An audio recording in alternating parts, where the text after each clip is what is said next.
Crônicas 28, do 2 ao 10, né?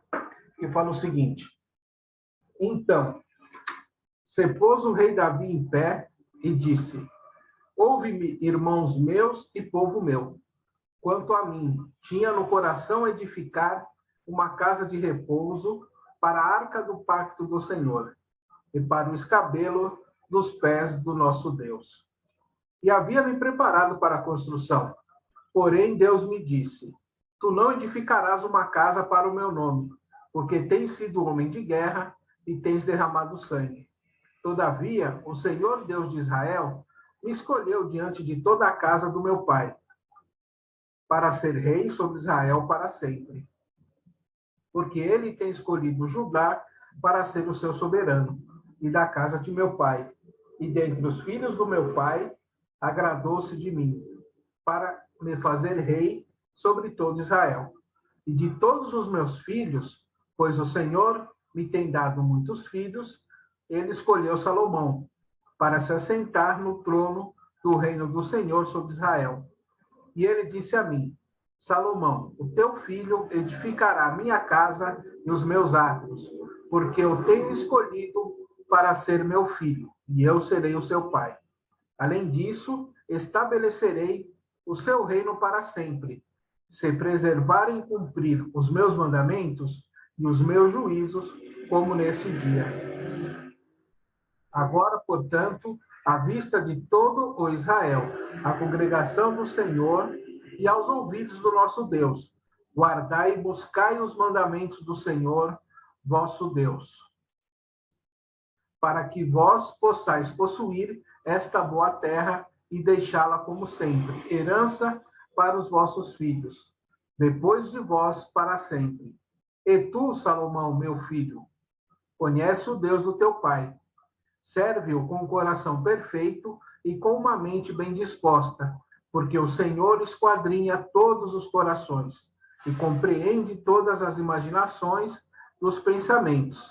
Se tu o buscares, ele será por ti encontrado.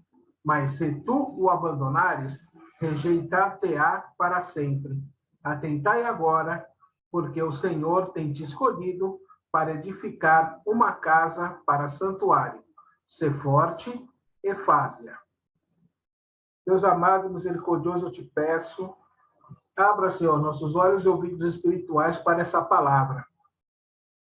Não se apegue, Senhor, ao esboço feito, mas se apegue ao seu desejo para nos ensinar esta noite, para nos tratar. É que eu te peço e te agradeço, em nome de Jesus. Amém. Eu espero que os irmãos que estão aqui hoje não se decepcionem, né? Mas essa palavra, ela não é para a gente. Ela é para o Filipinho, para a Luísa, para a Alice, para o Gustavo, para os gêmeos, né? Para a Jennifer, para a Giovana, para o Miguel, para o Marco, né? E os outros pequenininhos, né?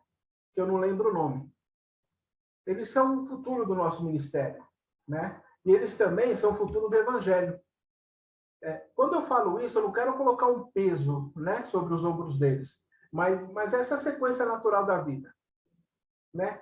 Deus, ele tem planos para os pequenos e usa alguns desde a tenridade, né? Davi, que falou isso a despeito de Salomão, ele foi ungido rei com 15 anos, aproximadamente. Quando Salomão iniciou o reino, eu fui dar uma pesquisada e tem gente que fala que ele começou com 8 anos, outros falam 15, mas entre 15 e 20 parece que é o mais correto, né? Deus, ele não faz acepção nem de pessoas e nem de idade, né? Eu vou ler Gênesis 6:3, que Deus fala assim: E o Senhor disse: Meu espírito não contenderá sempre com o homem, pois ele também é carne. Porém, os seus dias serão 120 anos. Eu coloquei esse detalhe aqui da idade máxima, porque tem uma passagem, eu não vou saber o endereço agora, que fala que até 70 anos, ok, passou um pouquinho disso, já é enfado da carne. O que passar disso já é enfado da carne. E eu fiz esse comentário com meu pai, ontem eu estava com ele, e a gente viu uma reportagem que o pessoal acha que até o final do século existirão super idosos com 130 anos.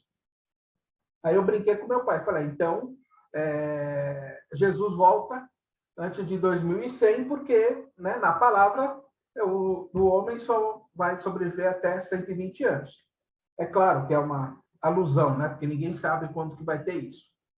Voltando à questão da idade, eu falei em relação aos pequenos, mas Deus nos usa em qualquer idade.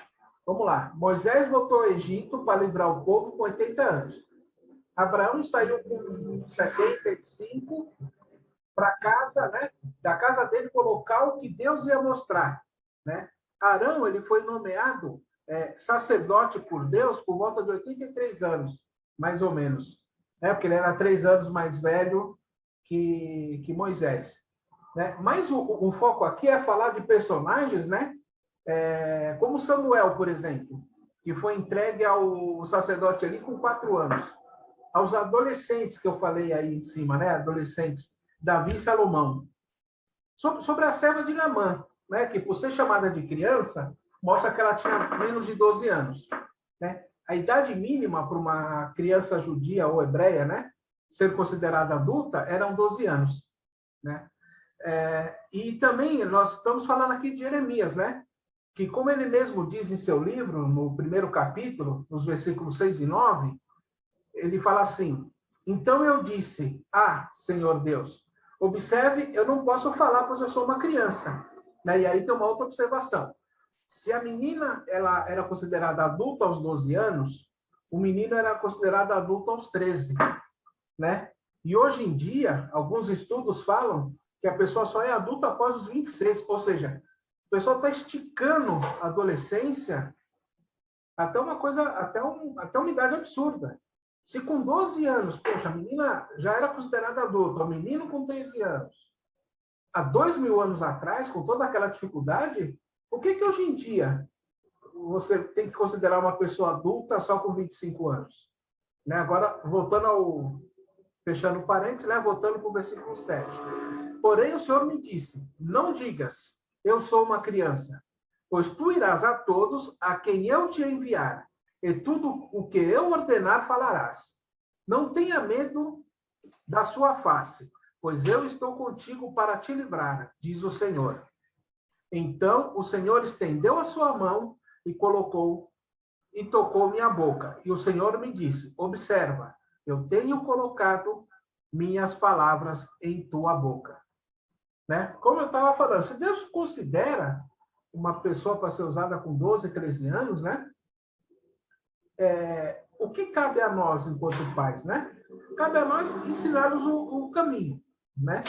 Como eu falei anteriormente, a gente conseguir dar o norte, né, numa outra pregação. E aí eu não digo que a gente precisa sentar 2 horas por dia falando do livro, estudando o livro de Números, né? Com os nossos filhos. Vou chamar para uma reflexão do Salmo 119. Né? Mas como os versículos que eu falei acima, Davi mostrou o norte, ele mostrou o caminho a Salomão. Né? E vejam como que era, alguns exemplos de quantas pessoas assumiram ou reinados ou grandes responsabilidades. Né? O rei Asa, ele foi ungido rei com 13 anos, Joás com 7, Uzias com 17. E o profeta Samuel, quando Deus o chama, né? Ele vai até Eli 3 vezes, vai e volta, ele tinha 12 anos. Ou seja, Deus não falou antes, Deus esperou, né? Ali aquela idade, e aí eu falo 12 porque com Jesus foi a mesma coisa, né? Quando ele chegou para falar lá no meio quando Maria e José o levaram, né? Ele ficou foi 12 anos que ele tinha, né? Quando ele foi lá e deixou todo mundo admirado. Né? Mas para a gente já ir encaminhando, né, para o encerramento, iniciar a oração, eu vou trazer aqui mais alguns versículos onde Jesus coloca as nossas crianças em local de destaque, né, no seu ministério.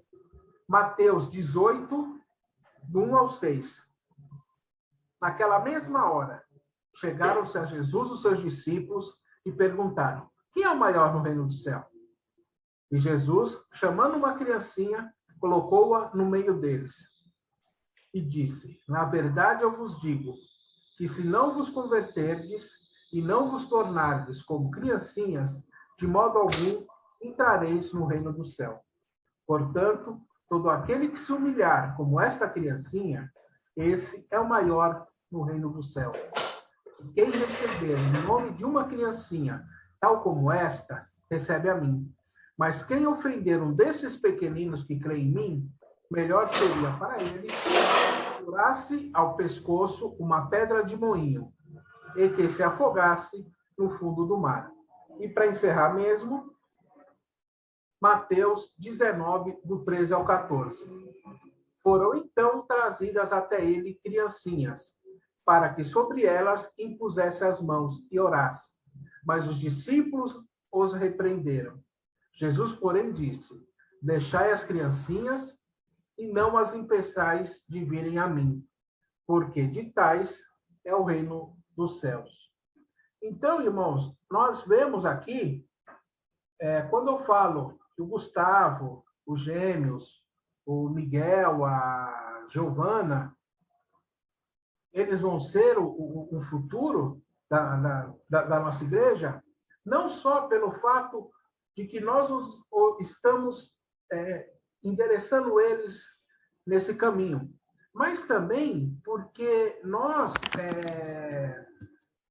mas pelas próprias atitudes que eles têm, né? Então, vamos supor, o Ricardo brinca que os gêmeos são os diáconos, né? Eles ficam ali na porta ali, né? E a pessoa vê, eles recepcionam quando chega alguém, entendeu? O Gustavo faz a mesma coisa. Eu lembro quando a gente congregava aqui em Itaquera. Então, uma das primeiras pessoas a apertar minha mão foi ele, quando eu vim visitar o ministério, entendeu? Ajudava na distribuição dos envelopes. Então, assim, nós não precisamos fazer muita coisa, porque quem faz é o Espírito Santo. Mas, se a gente conseguir mantê-los, né, naquela toada, naquele caminho, eles vão conseguir fazer muito mais do que nós. Porque, como Jesus falou para nós, né, é uma verdade que vai acontecer com nossos filhos. Nós vamos. E eles vão ficar. Então, eles vão conseguir fazer coisas maiores do que nós fazemos hoje em dia. Mas, nós temos que nos preocupar, né? Na escola, nas amizades, procurar deixar com que eles, não que eles ficam isolados, porque se eles ficarem isolados, eu falo por experiência própria, porque a faculdade que eu comecei a cursar é uma faculdade de ciências humanas, e assim, quando eu entrei, entraram alguns cristãos comigo, né?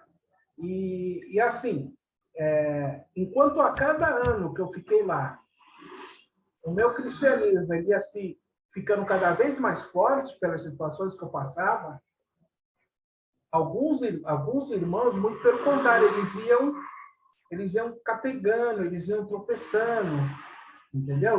Não acontece com todos, porque, graças a Deus, nesse ministério, eu vejo muitas pessoas com curso superior completo. Porém, eles também, eu não sei se é porque eu fiz a PUC e fiz Ciências Humanas, mas eu não sei se a experiência deles em outros cursos eram assim também. Mas lá, funcionava assim.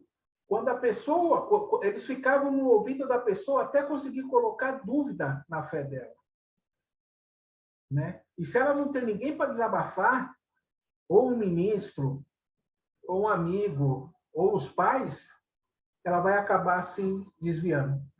E aí vai ser pior para ela, né? Porque aí, às vezes, a pessoa tem vergonha de voltar. Às vezes a pessoa falta um domingo porque não conseguiu.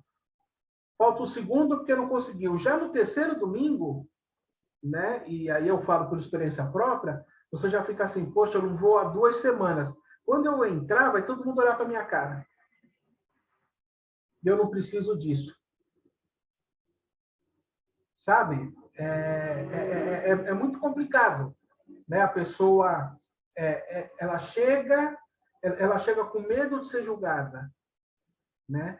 E eu creio que desde que esse ministério foi fundado, esse ministério está para esticar a mão. Ele está para esticar a mão para puxar a pessoa, né?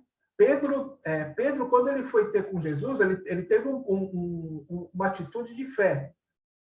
Quando ele sentiu o vento, ele começou a afundar.